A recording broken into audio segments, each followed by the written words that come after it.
Hello guys, welcome back to my channel. It's your girl Janelle and I'm back here with another video tutorial for you guys. So in today's video I'm going to be sharing how I made this beautiful and outstanding peppered Asooke headband. Oh my god guys, I made this and it looks stunning. So if you're not subscribed to this channel, what are you waiting for guys? Join the family. Click that big red subscribe button below this video and join the family guys. And to my old subscribers, OMG, you guys are the real MVPs. Thank you for sticking around. I love you. Let's get to the video. So you take your plastic headband and measure the length and the width so you'd know how much of your Asooke to cut off from. This is so we can use to, wrap up the black plastic Alice band.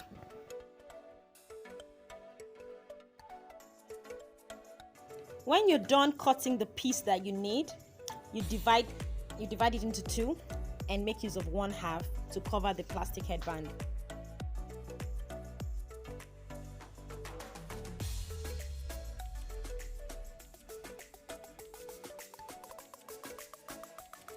Using your UHU gum, you just apply the gum on the inner part of the plastic headband so you would not soil the outer part, so everything would just look neat. So you just place it at the center of the Asooke and start bending it inside. It just folds easily. You don't need to cut a crease for it to fold. It will just fold easily.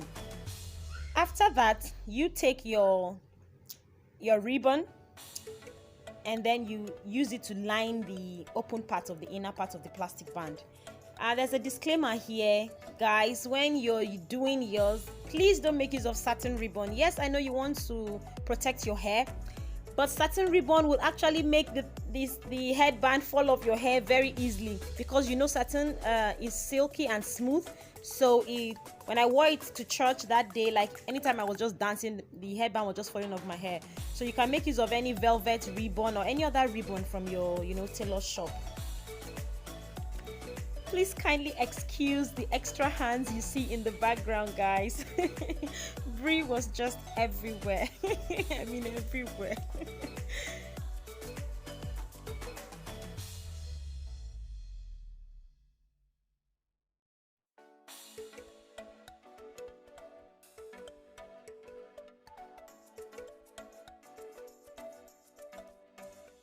Now it's time to cut your Asooke pieces. So I'm going to be making use of crinoline for some of the parts. And I cut 3 pieces of Asooke, measuring 24 inches, 28 inches, and 32 inches respectively. Then I'll be starting with the 24 inches. I'll fold it into 2 so I can get the middle. And then I'll take both ends to meet the middle. Just follow what I'm doing, you would understand what I mean. I'll just take both ends and place it at the center part of the Asooke, and then sew a running stitches with using my needle and thread. A running stitch is just like an in out in out in out stitch. Then I'll pull it to form a bow.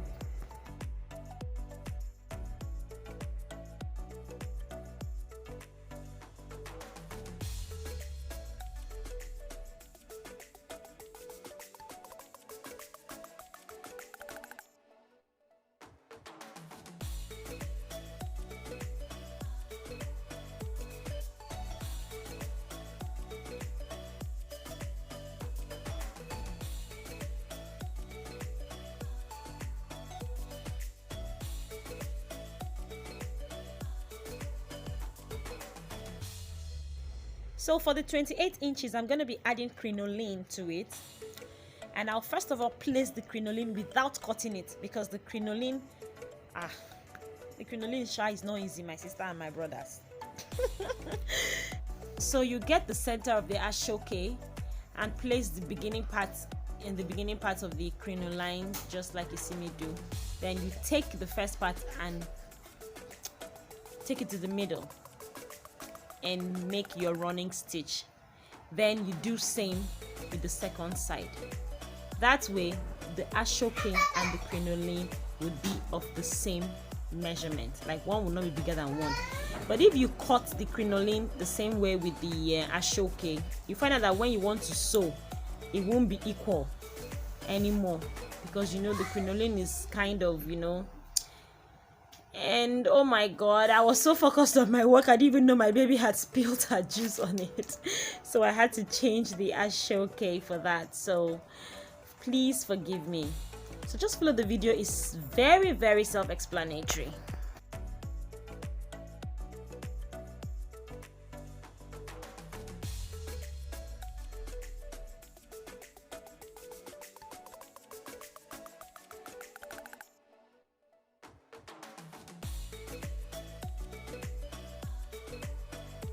When you're done with the first part, you take the second part and try to pleat it with your hands before you take it to the center and make your running stitch to form a bow. So here I'm just trying to decide if I'm going to add crinoline to the third part, and I decided to add crinoline. So I'll just repeat the same step that I did with the second bow to the third bow, which is getting the middle of the asoke, taking both sides and placing them at the middle of the asoke and make a running stitch to form your bow. And guys, please excuse the stain on my hands. I didn't really take note of it until after I was done with this video. I guess it's from the powder I applied to my baby. Please excuse that. And make sure you tie the crinoline very, very well to the asoke, because this crinoline is very stubborn, guys. Like, I did it the first time and it got loosened, you know, so make sure to tie it very, very well.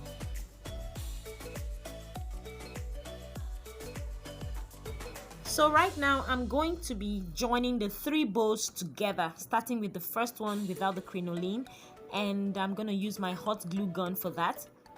You're going to make sure you gum it very, very well. In fact, you should even add some stitches to it, so you could be sure that it's not going to fall off your client's head. You know, there's not going to be any wardrobe malfunction whenever you give this to a client or you're making it for yourself.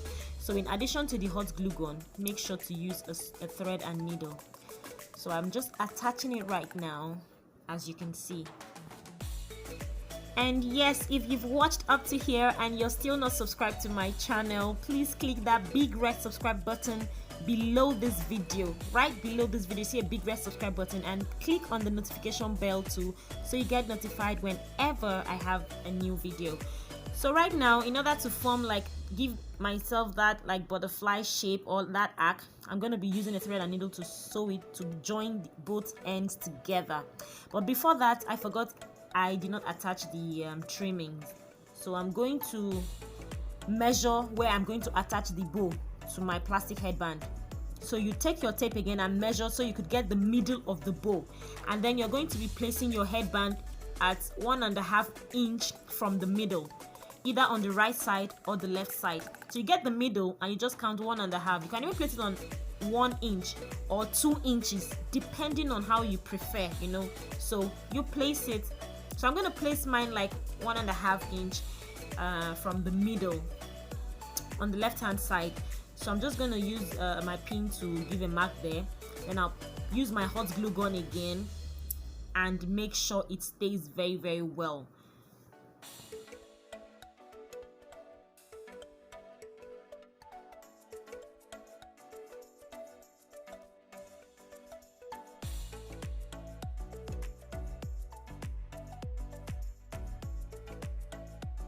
When it's secured properly, you take your trimming of choice and use your candle gum to attach it all round. You pass it through under the Alice band all round, so it will add additional support to the headband, so you can actually be rest assured that everything is set. So I'll do that then before going to sew the up bow.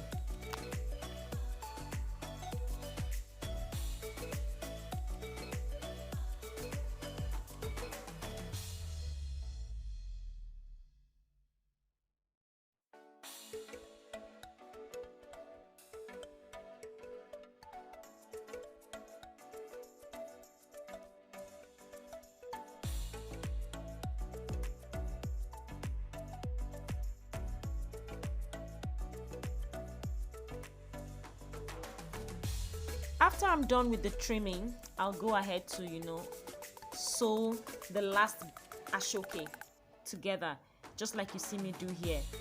And after that, I realized that after sewing it together, it was kind of separated, so I had to, you know, sew each of the bow together to the bows in front, like, so they won't be too back ahead. See the way I'm doing? So I just had to sew it together. I don't even understand what I'm saying, or if I'm just blabbing. Okay, then after that, I'll take the remaining trimmings to try to cover the threads behind, so that my work will be neat. So you just try to cover excess threads showing, or if I was making use of a 1-inch trimming, you know, 1-inch trimming would just cover everything like once, but because it wasn't a 1-inch trimming, I just had to do this design behind.